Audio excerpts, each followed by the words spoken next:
Republican Senator Jim DeMint also supports the Tea Party. He won re-election by a huge margin over Democrat Alvin Green, and Senator DeMint joins us from Greenville this morning. Congratulations and good morning to you, Senator. Well, good morning. It was a good night for conservatives around America, and this will give Republicans a second chance. Let's start where Jeff Glor just left off. Sarah Palin running for president. Can you see that happening? Can you see a maybe Palin-DeMint ticket or vice versa in 2012? Well, I agree with her. I would only consider it if no one else was willing to do it at this point. Sarah Palin's done a lot of good for the country. She's gone out front and taking a lot of the slings and arrows from the critics. When women or minorities get involved in politics as conservatives, they take a lot of hits from the press, and she's done a lot of good for the Republican Party, for our country.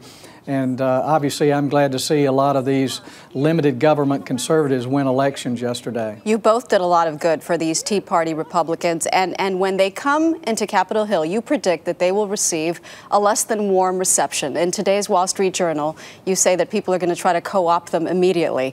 Co-option is coercion, you're right, but someone can't be bribed if they aren't for sale.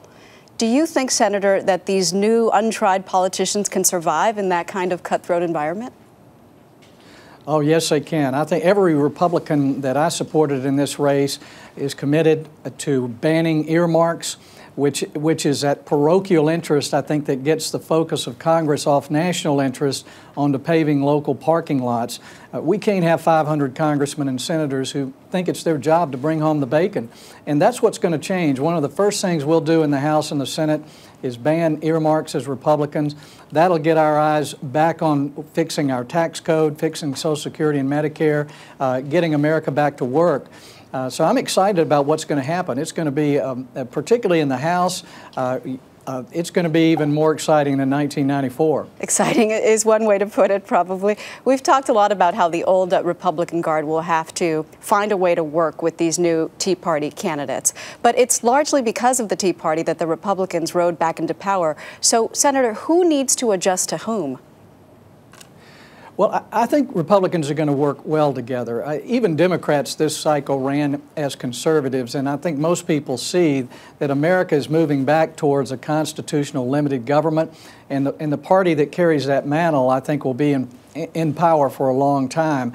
This is really not so much about the Republican Party as it is the American people who realized during this election cycle that they had a lot more power than they knew they had. If they stand up and speak out and vote in large numbers like they did yesterday, the politicians in Washington respond to them.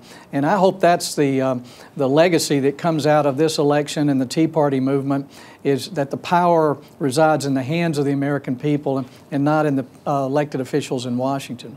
Senator Jim DeMint, thank you so much, Senator.